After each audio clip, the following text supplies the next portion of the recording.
Okay, I want to welcome you all to the June 2025 meeting of the Houston and Stewart County joint meeting of our historical societies. If you would silence your phones, and there is a sign-in sheet going around. If you would make sure you sign in that, we would appreciate it very much. If Greg could lead us in the pledge to the flag, please. Please stand. I pledge allegiance to the flag of the United States of America and to the republic for which it stands, one nation, under God, indivisible, with liberty and justice for all. Thank you. You may be seated.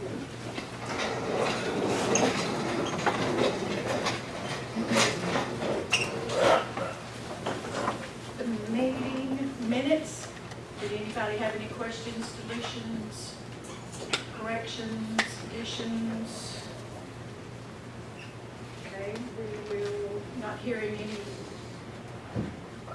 corrections or anything. We will deem the minutes approved. We'll go to the treasurer's report now, Ms. Leah.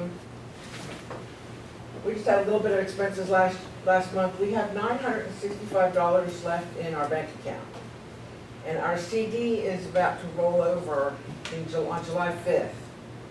And looking at our expenses so far this year and through to the end of the year, I'd like to ask that we take $1,000 out of the CD and roll over the rest so that we have money if we want to do anything. Is there a motion made in that I make a direction? motion that we transfer $1,000 from the CD into the bank account. Is there a second? Second. All in favor? Aye. Anyone opposed? Okay, Leah, you'll take care of that. That'd be great. Thank you. We're just going to run this through pretty quick because we got some speakers we really want to get to. Melissa, if you would tell us about the archives. We'll go from there.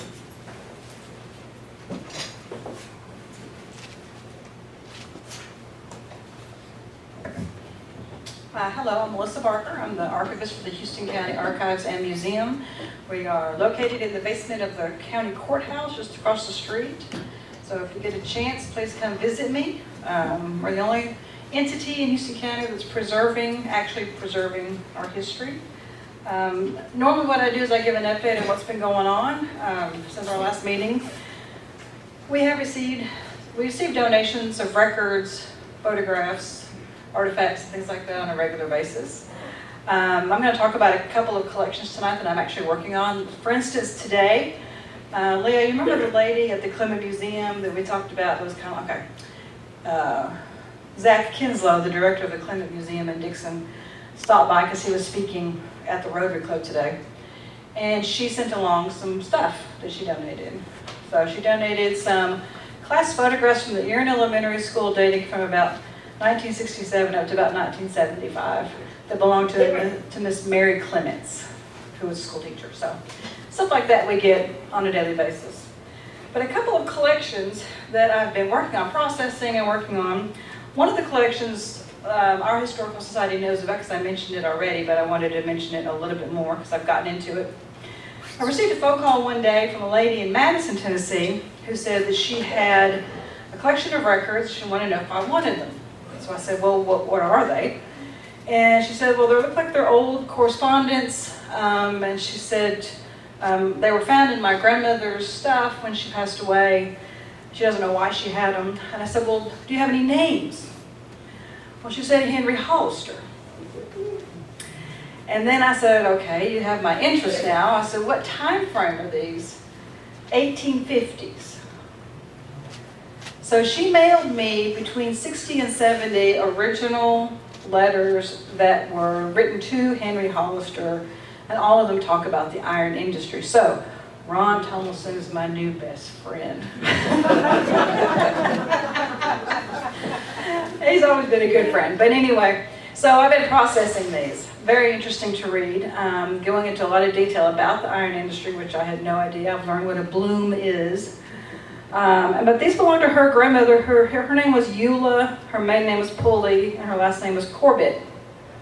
I've researched her a little bit trying to figure out Is there someone in her family that would have known the Hollisters? Why does she have Henry Hollister's mail from this particular year? I'm yet to figure that out.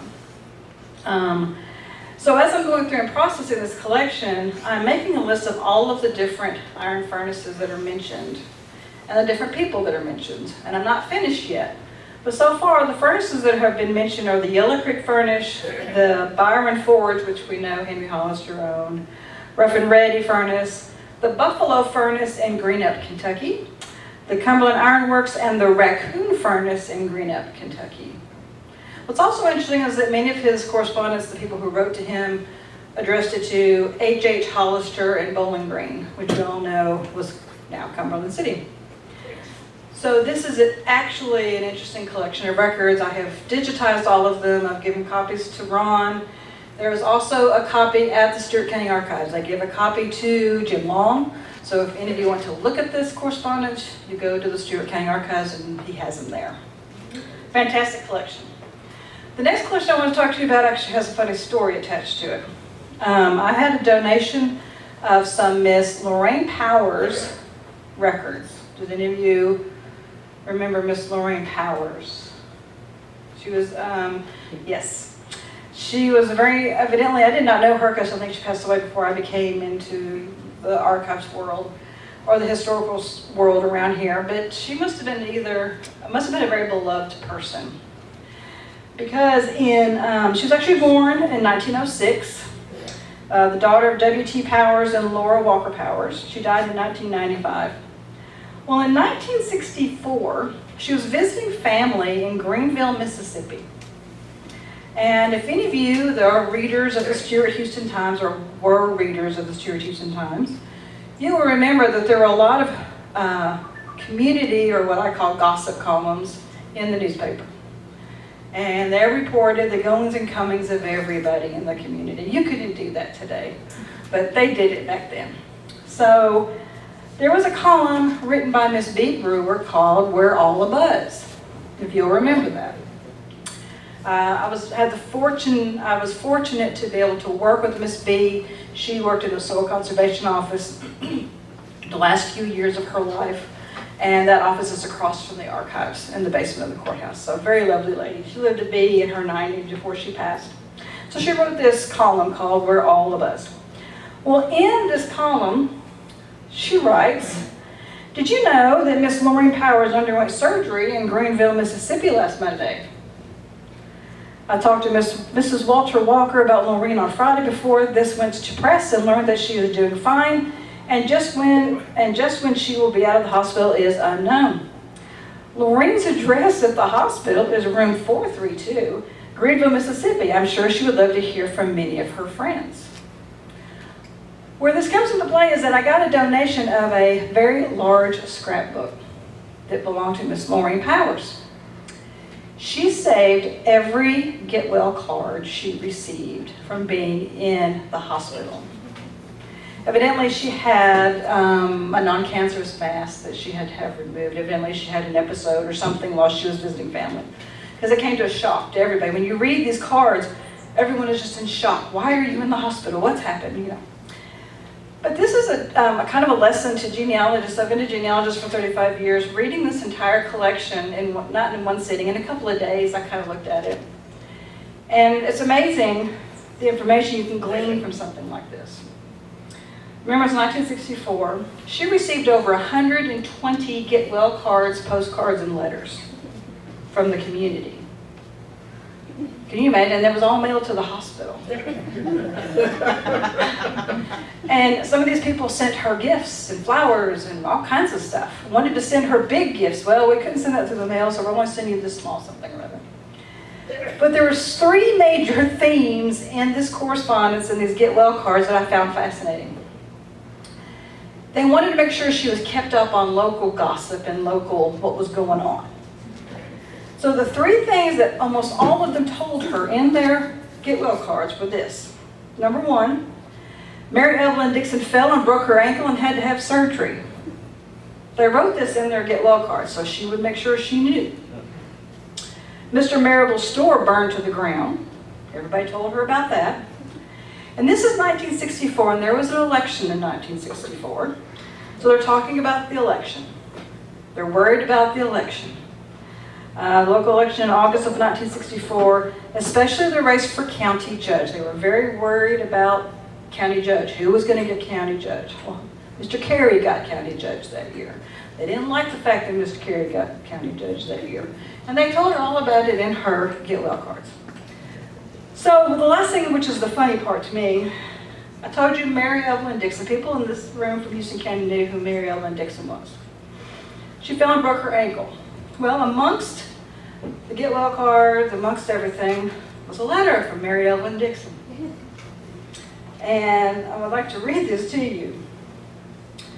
She says, "Dear Lorraine, oh, how happy I was to hear directly from you. I had just worried over you. Even though Benny called after I got hurt, I worried so much about you during my suffering." And she says dope, D-O-P-E. I'm not sure what that means. "But God was good to us both, honey, and maybe the worst is behind. I really did suffer." Now, just think about this. Lorraine Powers is in the hospital going through her own, and so Mary Evelyn's going to tell her about her tragedy. "I really did suffer for about 4 days, but I'm gradually improving. I have to walk on these crutches for 8 weeks. It wasn't best for you to know about me until you got stronger. I think we have Beck," and I think it's Beck Allsbrooks, "going about whether we can teach. I don't know yet. I have to go back Thursday. Maybe I can find out then. I have such a heavy cast from my knee down. You see, they operated and put pins in the ankle joint, and I was throwing..." Okay, this tells you how she hurt herself. This is the funny part to me. "I was throwing rocks at an old rooster that had been waking me up at 3:20 every morning. He's a dead rooster now."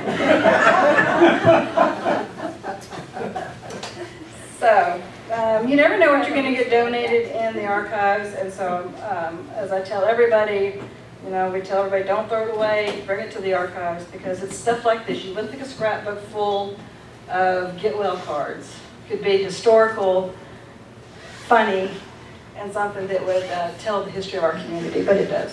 So thank you.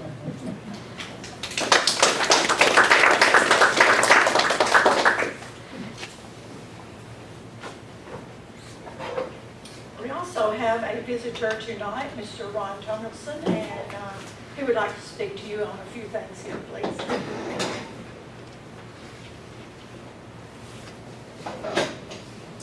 That'll be a hard act to follow.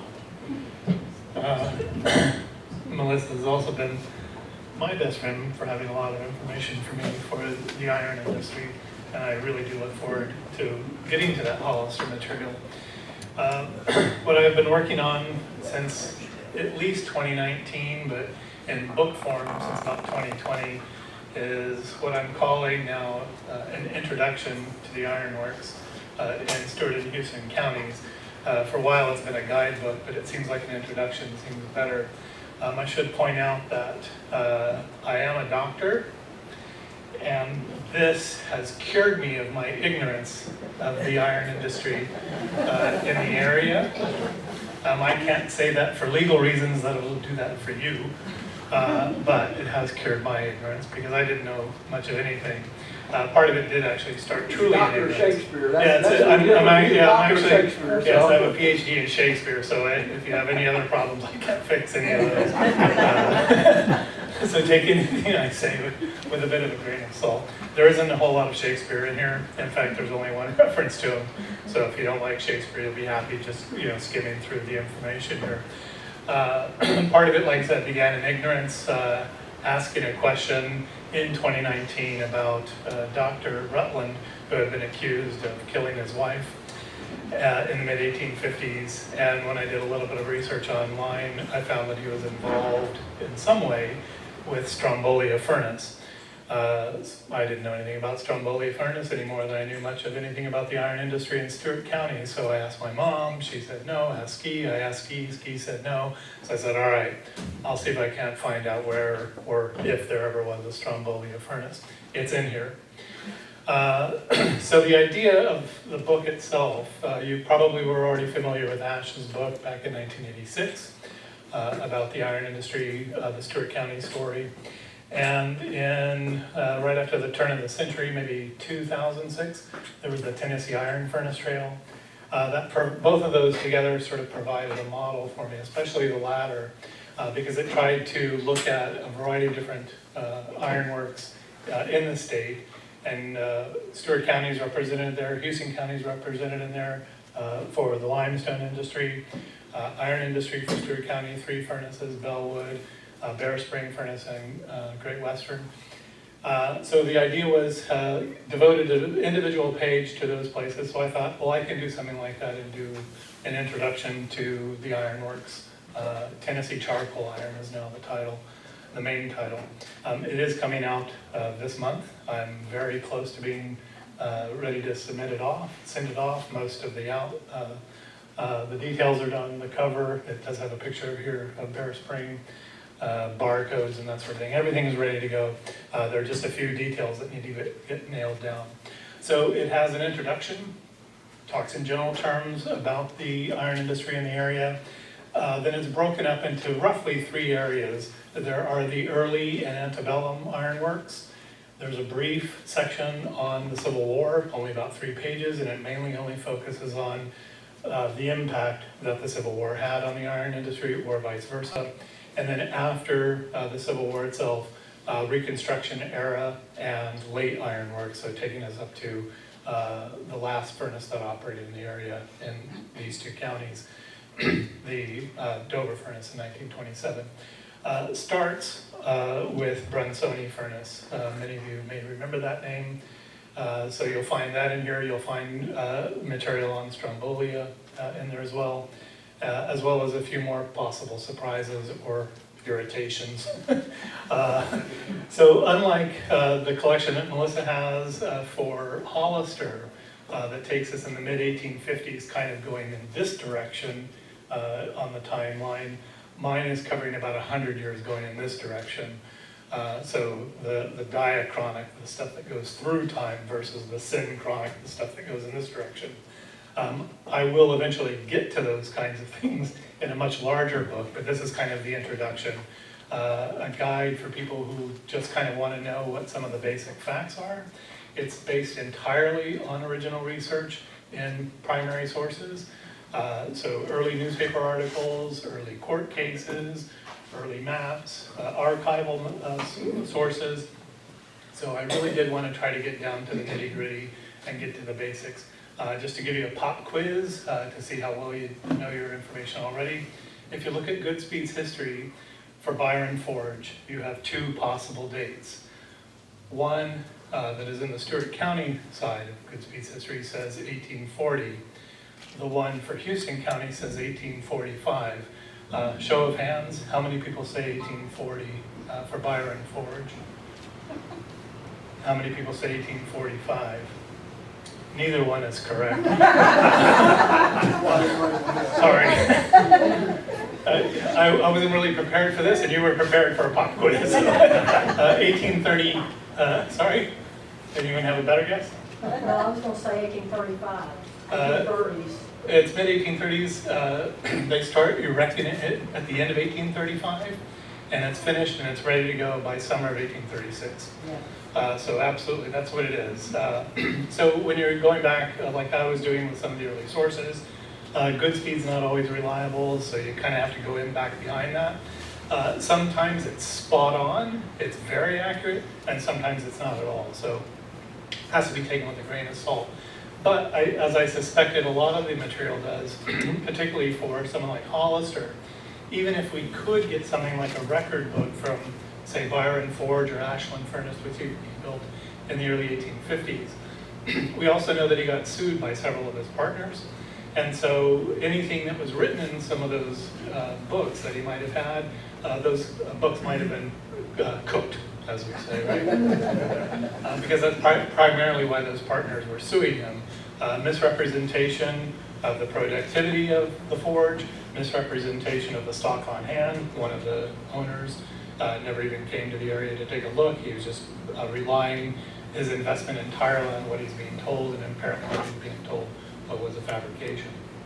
So not everything is in here. Like I said, just devoting things to a page or two. So here, for instance, Randolph Furnace has a page devoted to itself. I do have a section on Van Buren Furnace. Many of you may know that Van Buren Furnace has often been identified as Brunson Furnace. In fact, there was a presentation of the Joint Society, Historical Society meetings back, I think, in 2019 by Wood, the representatives from Wood, who talked about their excavational activities out at Brunson Furnace. I may have more to say about that at another date. Other things like LaGrange Furnace, 2-page spread because it operated for this is before the Civil War, operated for a considerably longer period of time than, say, Randolph Forge, which only operated for about 3 years or so. So that's essentially what the book is about. What it's trying to do is to give anyone who's interested an overview, a long historical overview, because we're talking a little over a century from about 1820 to 1927, to give them an overview of exactly what was going on in the county, and based on credible sources, reliable sources. I don't rely on too many modern sources, other than potentially to just say, some people have suggested this date, but it was actually this date because we know we have a source to back this up now, or this date's too early because we know that this furnace wasn't built, for instance, just to take one example, for Eclipse Furnace. Many of you know Eclipse Furnace, right? One of the sources says 1833. Some of the modern sources say 1833, but it was actually 1853 when it was built, so that one's 20 years off, so there's quite a bit of a discrepancy there. We know it was built because there's a source later in the 19th century that tells us it was built after the owners had actually already bought LaGrange Furnace. We know when they bought LaGrange Furnace, therefore the other furnace has to come later, Eclipse Furnace has to come later. We also know that this Eclipse is still being referred to as a new furnace in the mid-1850s, so that helps us too. So it's a matter of kind of taking multiple sources and then beginning to triangulate and try to get more precision with some of the accuracy of the dates. In the case of something like Byron Forge, like we have newspaper articles, we have cases that went all the way to the state Supreme Court that really point the direction in the right direction for where it is that we need to go. So that's essentially what the book does. There is a kind of a postscript at the end that talks about some of the possibilities as for why the iron industry eventually ended in the area. And then after that, there is a suggestion for further reading, a glossary, which was problematic. I've never written a glossary before, but it's nice to have models to work from in other fields that help me put together the glossary in the back. And I also decided recently to include an index because there are just so many names in here. Names of companies, names of individuals, names of slaves who are involved, names of 2 of the free blacks who worked at Byron Forge, for example. So there are lots and lots of names that you'll be able to find in the index as well. So that's essentially what it is. Like I said, it'll be this month. I'm hoping maybe next week to actually have it completely finalized. I have one photograph that I need someone's approval on, and just a few more details. So it's very close. If it was 100 years plus, we're within inches. So very close. I know those two things aren't compatible, inches and years, but it's close. We're inches away. Where will it be available? It will be available on Amazon. It will be available Stewart County Historical Society. Could be available Houston County. It just kind of depends on where people are able to locally. Are you going to have print versions? Print version. It will be print. It'll be in color too. All these things are black and white. Images that are in here is fully illustrated. So this shows a blast furnace from a book that was published in 1850. Virtually every one of the images that is in here is public domain material, except for a handful of photographs that either I myself took or things that may be familiar, like Bear Spring Furnace about 1898. John Bell, those of you who know, ran for president, involved in Cumberland Iron Works. So it's illustrated throughout, and with some archival illustrations as well, particularly for Van Buren Furnace. We do have archival records in Stewart County that mention that furnace by name, and I'm pretty sure I know where it was. I don't say that in here, That is one of the things I was reluctant to do, is to identify precisely where places are, because many of them are on private property, and I didn't want to encourage people to go poking around on private property. So things that are on public land, that's fine. They can find that pretty easily. Hard to miss Bear Spring Furnace on 49, right? That's essentially what's been. Any other questions? Well, we want to buy one. Okay. I'd be happy to sell you one. And yeah, I will also have copies myself that I will be able to, so you can always contact me directly if you would like. Anything else? All right, thanks.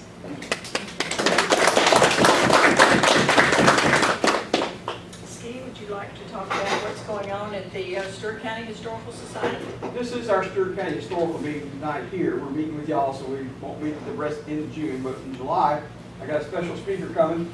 It's on July 22nd at 6 p.m. and it's going to be the history of the business pursuit practices of the Land Between the Lakes, and Kathy, of course, is doing that. And it's a real good program. I've seen it several times about when people had to move. She's got houses, pictures of what it looked like then and what it looks like now, and she really understands about people having to move. So she's done a lot of work for TVA and Forest Service both, so she does a good program. Welcome, come. Thank you. The update on our Vietnam and Korean veterans, you're still just in the process of collecting information, and if anybody has any information, be sure and get it to Donald and Jackie. And we will have our program now. We have Mr. William Parker. He is the historical interpreter at Fort Defiance, and we'll turn the program over to you, sir.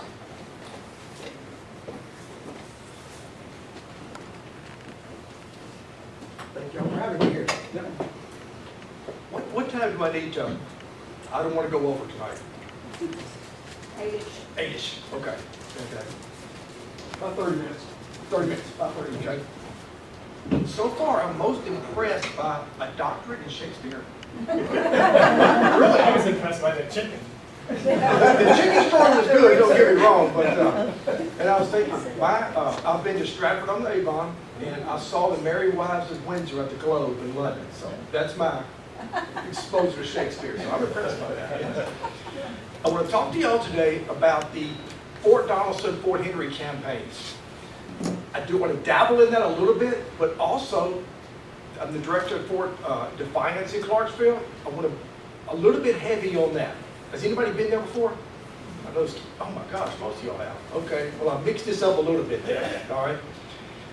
This was probably, most definitely, the most important campaign early in the Civil War. There's a great book out that's titled by Gott, G-O-T-T, Where the South Lost the Civil War. And that is his thesis, that it was lost right here. And he makes a very good account of that too, okay? I'm not going to go into extreme detail, I only have 30 minutes, but I do want to cover over this to give you an idea of why this happened and what happened here, okay? And by the way, I hope you're paying attention, because I'm going to be asking questions as I go through here, okay? Like I have my school groups too. What was so important in this area that made the Confederacy want to build forts here? The river came away to the south. The rivers, absolutely. And I'm ripping off this term from one of my college professors. There are two rivers that are sticking like daggers into the heart of Tennessee. And what are those rivers? Cumberland and Tennessee, absolutely. Yeah, Cumberland and Tennessee.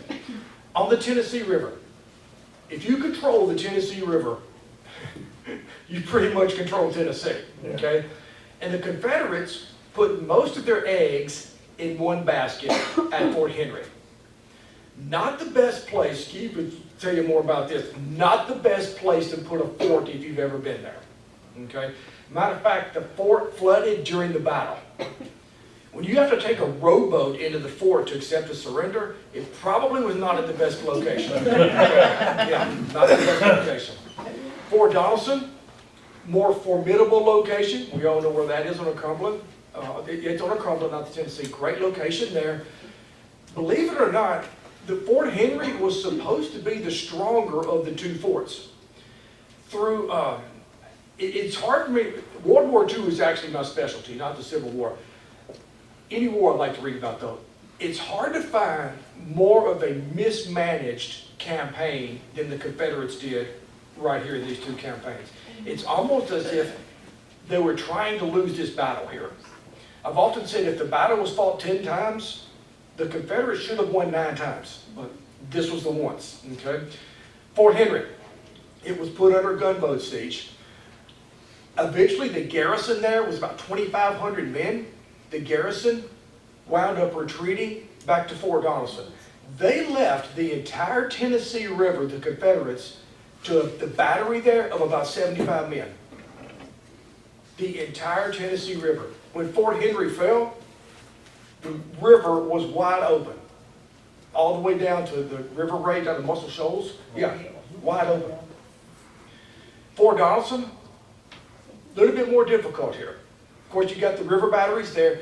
There were around about 15,000 Confederates that were defending Fort Donelson. One of the many mistakes, I've studied this, I've often wondered why. The Confederate generals, there were 3 there. Floyd, Pillow, and Buckner. There was the 4th one, but these are the 3 main ones. Floyd, Pillow, and Buckner. Floyd decided he is going to fight the Battle of Fort Donelson inside the fort. He's going to let the Union Army come to him. He had an entire division of Union soldiers spread out on Telegraph Road that were marching from Fort Henry to Fort Donelson. If you were a general, that is your dream, to catch an army spread out like that. The Romans, to go way back in history, they lost 3 legions in the Teutoburg Forest by German barbarians because they cut them up like a snake. That was the perfect opportunity to do that. No, we're going to fight inside the fort. Okay? They retreated to the fort, and Grant knew Floyd. He said he will not try to attack me. And he was exactly right. Okay? Retreated into the fort. The fort was enveloped. There were 2 engagements. By the way, this is February 1862. There were 2 engagements on the 13th. There was a sortie towards Jackson's battery by the Union Army, and there was a sortie towards Manny's battery. Both of them repulsed, easily repulsed. Okay? So far, so good. On the 14th, February 14th, what day is that? Valentine's Day, yes. This is called the Iron Valentines. The Union Navy, 4 ironclads, attacked the fort. Extremely impressive. These Confederate gunners, some of them had just been trained the day before. They wound up defending and knocking out all 4 of the gunboats. They didn't sink. A couple of them beached themselves, but totally repulsed the gunboat attack. Today I had some Austin Peace students up at the fort, and I was mentioning this. The gunboats fired over 300 rounds at the river battery there, and only 1 man was killed. And the only reason he died is because a cannonball hit a wagon and a screw popped off and flew across and hit him in the temple. Yeah, when it's your time to go, it's your time to go. Yeah. Only reason he died. So far, so good. Well, the Confederates panicked the next day. So we have to do a breakout attempt.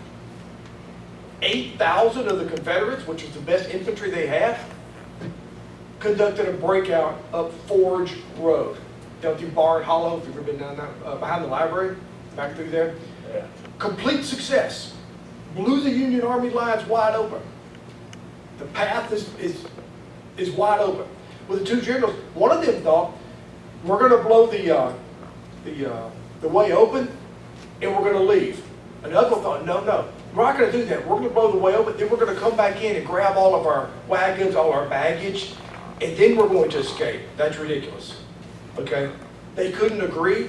They vacillated. The Confederates were brought back into their trenches.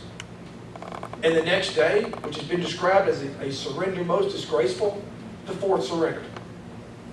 About 12,000 Confederates went into captivity, including my great-great-great-grandfather. He was in the 14th Tennessee. I'm not 14th, 49th Tennessee. You said yours was captured at Fort Donelson too. You know what regiment he was in? 49th. 49th, yeah. Yep. I think. Probably, yeah, for this area. Yeah, My husband's third great grandfather was in the 49th at Fort Donelson, and he was not captured.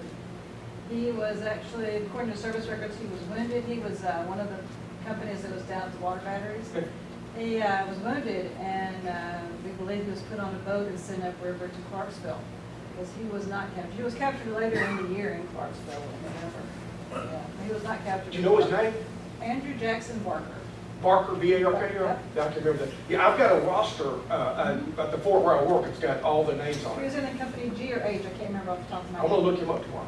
I wish you would, because his service is a little bit of a mystery A little to me. sketchy. He was captured in November in Clarksville, sent to Illinois to the camp that everybody was sent to. Cap Took Douglas. the oath, come back. I can now find where he applied for a pension. His last card on his service record says, deserted, no company found. So I don't think that he deserted. I think that the way that the Confederacy fell apart, he had no company to go to, but his card says deserted. That is exactly right. Matter of fact, a lot of the Confederates that were severely wounded, they were listed as deserters. Yeah. But that's a different term than what we use to deserter today. Yeah. I've never really 100% found out what happened to him, because he was not taken prisoner of war at Fort Donelson. And since you mentioned you took the oath, He did. this was a big taboo in my family for years here, okay? But my great-great-great-grandfather, he went to Camp Douglas, he took the oath, and he joined a Union cavalry unit. Traitor, turncoat. Well, he found out that you get a bounty if you could join the Union Army. It was like $10. But he got the bounty. He deserted, really deserted, went AWOL and used the money to come back home. So that eased it a little bit there. He wasn't that much. Well, within my husband and I's relationship, I've always teased him, because my third great grandfather was with the Ohio 49. He was also at the Battle of Fort Donelson. So for years I teased him that mine shot his. But when I saw looked at the maps, because the visitor center usually has maps that from hour to hour to hour where all the companies were. And the Ohio 49th was across the road over in that subdivision, and his was down on the water battery. So they shoot each other. Can I tell our story? I already did, go ahead. All right. I had another great-great-great-grandfather that was in the 14th Tennessee at Pickett's Charge at Gettysburg. He was captured there. About 8 years ago, we went to Gettysburg. First time I'd ever been to Gettysburg. My 50th Civil War site to visit. Save that for Gettysburg. We went there, and my wife here, she's from Ohio, and she had hit an impasse on her family. Well, what she didn't realize was her family was not in Ohio during the Civil War. They were in New York. Her great-great-great-grandfather was on Culp's Hill as a Yankee, while mine was a Confederate at Pickett's Charge. So they possibly shot at each other. Yes. Great story. Didn't mean to get off track there, but that's a great story. No, I love stories like that, yeah. Fort Henry, Fort Donelson fell, okay? What is the only thing now that is standing between the Union Army and Nashville? Fort Defiance. Yes. Now, before I talk about this, let me elaborate, or let me explain this. Fort Defiance was not the name of that fort. That was originally called Fort Sevier. That was what the Confederates called it. Not to name names, but there were a couple of professors from Austin Peay that said that's not the case. The Confederates never called it that. Well, I've got the Sayers papers, who was the engineer, and he plainly says right there, Fort Sevier. Yes, S-E-V-I-E-R. Who's it named after? His brother. Valentine. Valentine. Yes. John was his brother. Yeah. I often tell people, have you ever been to East Tennessee? Have you ever been to Sevier County? That's not him. That's his brother. Yeah. Valentine settled that hilltop up in 1790 through a land grant from the American Revolution. Okay. Yeah, that's how he got that up there. There's the oldest building in Montgomery County is still there. It's called Sevier Station. Yes, that is Sevier Station. Speaking of a couple professors, I still try to say it's not. That's the oldest building. If you come up there, it is still there. Okay. I'm going to explain the name change here in just a second, how it became Fort Defiance. The flag officer was Flag Officer Foote. He wasn't an admiral yet. He was over the Union flotilla. He was working his way upriver. The Cumberland River flows backwards, and it always confuses me. Yeah, he was working his way upriver. He was on the USS Cairo, ironclad. No, he was on the USS Conestoga, which was a timberclad, and the Cairo, that ironclad, was with him. When they rounded the bend, there at the fort was on the hill was visible. There was a white flag in the fort. What does that mean? Surrender. The fort surrendered without a fight. It's funny, when I have school kids up at the fort, every time I say that, they all go, oh. They want to hear about death, destruction, carnage, and carnage. We still have a story to tell, though. Okay? I'm going to get that here in just a second. Yes. Don't let that keep you from coming up there. And he has a great visitor center and movie too. Yes. Great. Both of them are Thank you, good. Steve. Thank you. I'm going to get that here in just a second. Yeah, absolutely. So Fort Defiance, Fort Sevier, fell also. Okay? Here's one of the reasons. There were only 3 cannons in the whole fort. There were 2 24-pound cannons and 1 42-pound cannon that was dismounted. It wasn't even mounted yet. The 2 24-pound guns. Do you know what a 24-pound cannonball would do to a gunboat? Nothing. It's going to bounce right off of it. Well, they knew we're not going to be able to hold out against ironclad boats with these 3 guns. That's why they surrendered. So, not only that, the city of Clarksville is right behind. If they had fired back, the gunboats would have shelled. It probably hit the city. Yeah, another good reason. When Fort Sevier fell, that was the last defense all the way to Nashville. And of course, that started the Great Panic in Nashville when the city fell. The first Confederate capital to fall. It didn't really affect the war. The war's going to go on for 3 more years at least after that. But it was a big morale booster in the North. That was really the first large Union victory. Was that campaign there. Now I want to explain the name change here. When people come up there, I say, you came to Fort Defiance. Okay? Flag Officer Foote, who I just talked about, he wired back to General Grant. And I know because I've got a copy of the communique where he did this. He wired back to General Grant. He said, I've just captured Clarksville and Fort Defiance. There's a problem with that. That was not the name of the fort. We do not know where he got that name from. That is the only reference anywhere I've ever seen of it being called Fort Defiance. I think he confused it with another Fort Defiance. By the way, he had just been wounded at Fort Donelson. And he was going to die from that wound in a few months. So he was probably on a little painkiller, if you get what I'm saying there. Yeah. There's another Fort Defiance right up in Cairo, Illinois. It's at the confluence of 2 rivers also. And as I mentioned, the boat that was there was the Cairo. We will never know, but anyhow, he got the name wrong. There was some mentioning that the townspeople called it Fort Defiance. That's not true. I've never seen one shred of evidence of that. But after the war, it became Fort Defiance stuck. Now, during the war, it was briefly called Fort Bruce. The Union commander apparently thought, the garrison commander thought a lot of himself. His name was Colonel Sanders Bruce, not the chicken Colonel Sanders. People, for some reason, people think that. Yeah, he named the fort Fort Bruce. But that was, like I said, just a couple years. Now, after the fort fell, Clarksville was occupied for most of the war. Fort Sevier / Defiance on the hill, it pretty much became obsolete. There was not really a need to garrison that fort there. There was not much of a danger from the Confederate Navy. You know why? They didn't have a Navy. Yeah. Yeah. The Union garrison was not there. It was over at a place in Clarksville called Stewart College. Has anybody driven through there? What's it called today?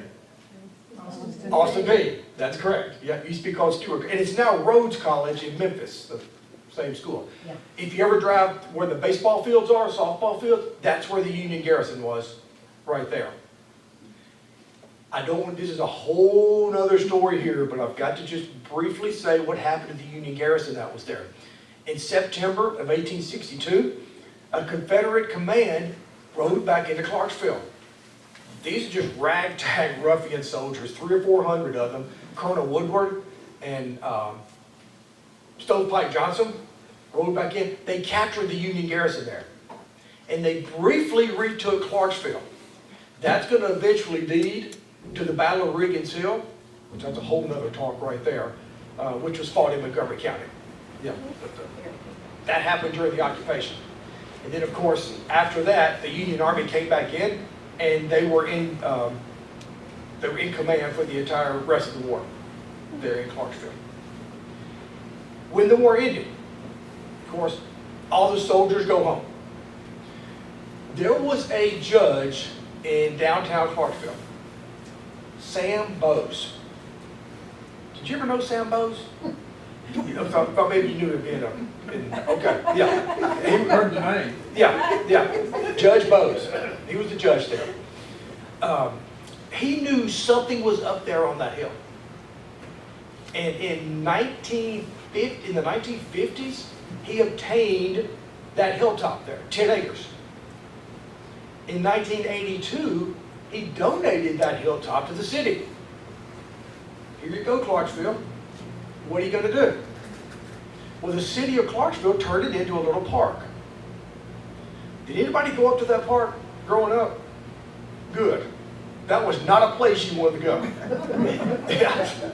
That was not the best part of Clarksville. I can remember going up there as a youngster and thinking, this is not a safe place up here. Okay. However, a short 29 years later, tongue in cheek, the city of Clarksville built the interpretive center up there. And what a difference that has made. We just topped 200,000 visitors that have come up there in 14 years. We just celebrated our 14th anniversary. We've had visitors from 38 foreign countries. Of course, all 50 states have been represented. And it amazes me how many people from all over the world will come to Clarksville, Tennessee to see Fort Defiance. Back a year and a half ago, this couple came here from Munich, Germany. And I just carried my son to Munich right before that. So we had a lot in common. They came here to Clarksville to see Fort Defiance. We're still friends today on Facebook. Yeah. And these people, most of them, would not have come here if it wasn't for Fort Defiance. The city loves to hear that 200,000 people have come through Fort Defiance. You know why? They spend money, thank you. They spend money. That's fantastic. I totally understand the city works off revenue. I'm more impressed and I'm happiest that 200,000 people have learned something. Yes, when you leave there, you're going to be a little bit smarter than when you got here. I don't want to go into great detail about this. It happened yesterday, as a matter of fact. But you would be surprised some of the things that I hear up there. It amazes me how many adult people from Tennessee do not know what our capital is. The person yesterday, they were from Canada, but they've been in this country for over 30 years and they did not know which side won the Civil War. There was this has been a couple of years ago, it was on the 4th of July, 2 years ago, the 4th of July. There was a couple up there, the man was, they were in their 60s, 70s, probably 70s, and the man was kind of a little bit loud, talking about everything he knew, and he was railing on the education system we have today in the United States. Kids don't learn like we used to. They don't understand history. He went on and on and on. He said, I bet you kids don't even understand why we celebrate the 4th of July. This is the date that the Civil War ended. I said, I'm just going to shut up on this one. When you leave there, you will know that that's not the day the Civil War ended. Yes. Yeah. A little bit about when you come up there. Oh, and by the way, something else I want to mention too. When I say that people did not know that was there, my Tuesday volunteer, she was there today, Frances Sumner from Clarksville. She was born and raised right across Providence Boulevard. She had never heard of Fort Defiance until we opened the fort. If she was not the most salt of the earth, church-going lady I ever knew in my life, I would tell her that's impossible. But she said she never knew it was there. That's how well hidden this was.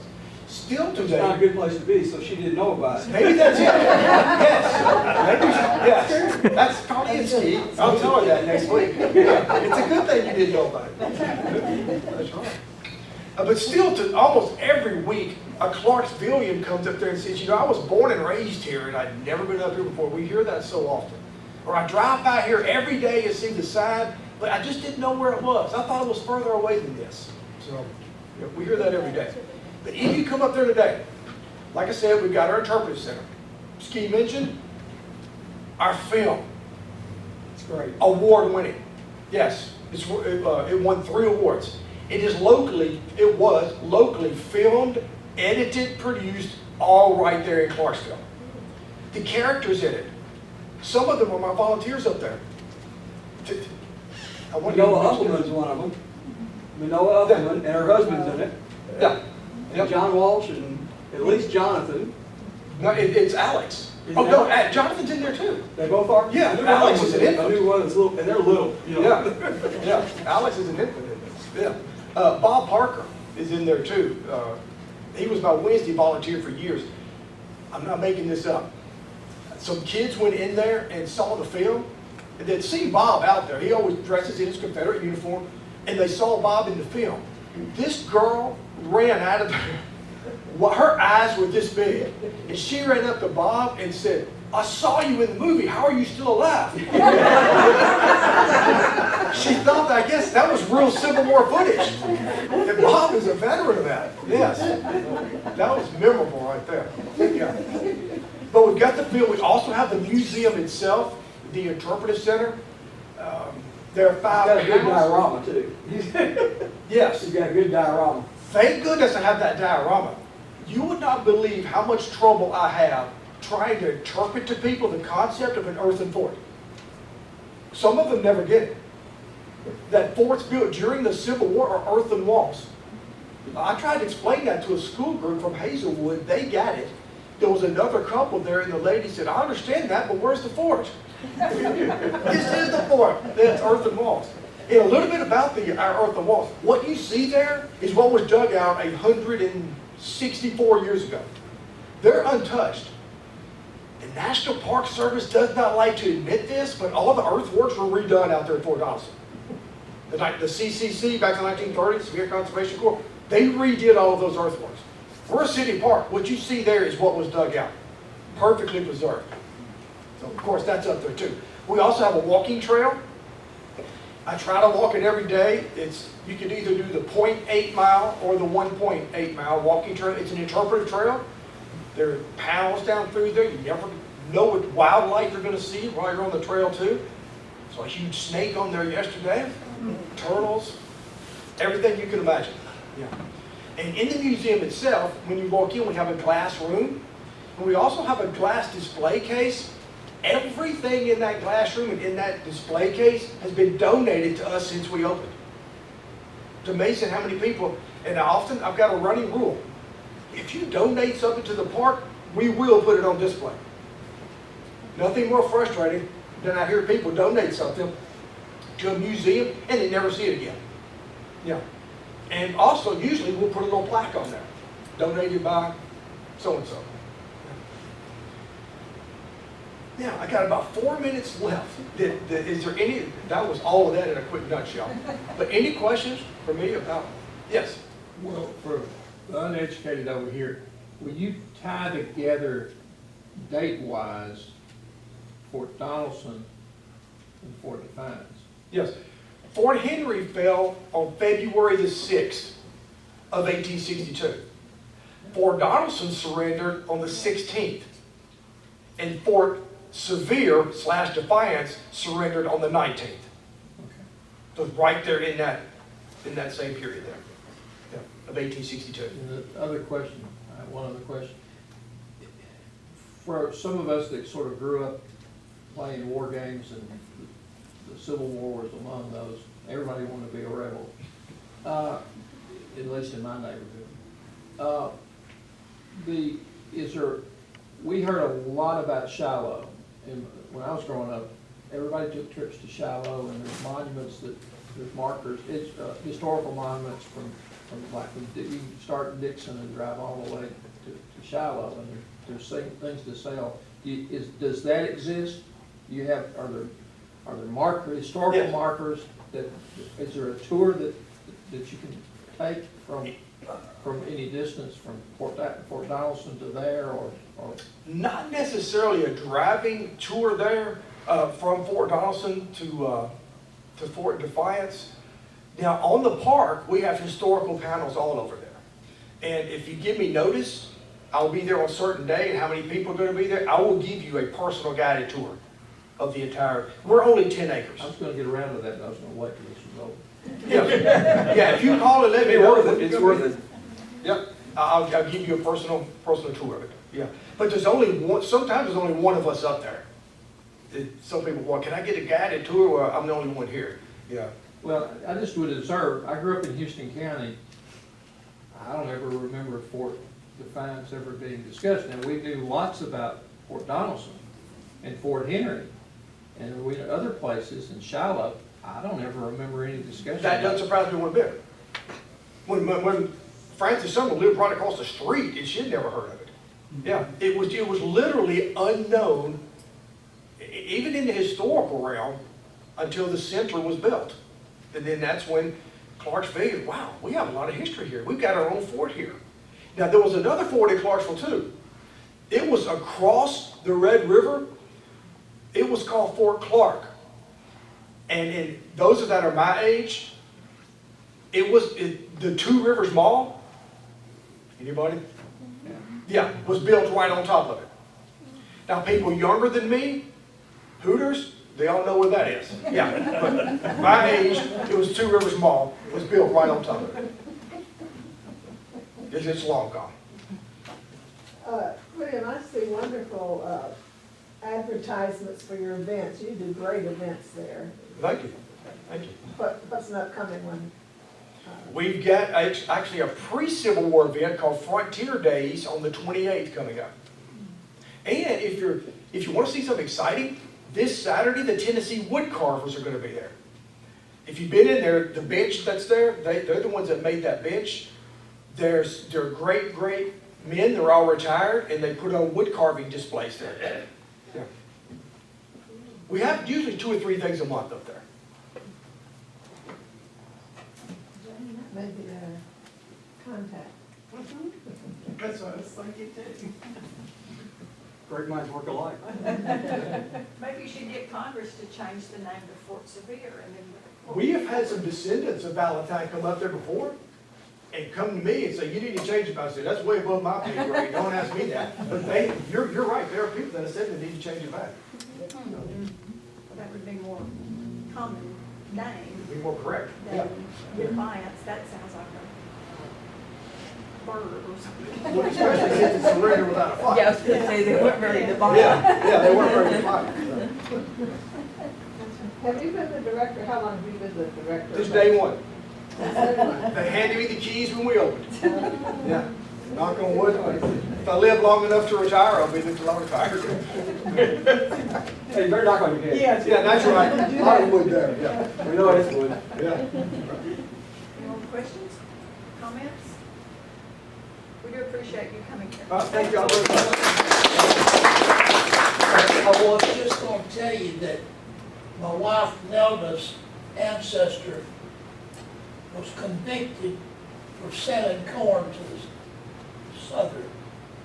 At Fort Donelson. Oh, at Fort Donelson? Jackson Hill, you remember Jackson Of Hill? course, Jackson yeah. Bluff? Yeah. That's where she's talking about, that's where he's talking about. Oh, yeah, yeah, Convicted. yeah. Guy Jackson over there? Rough times. Yeah. Was it Guy Jackson? Great presentation. Thank you so much.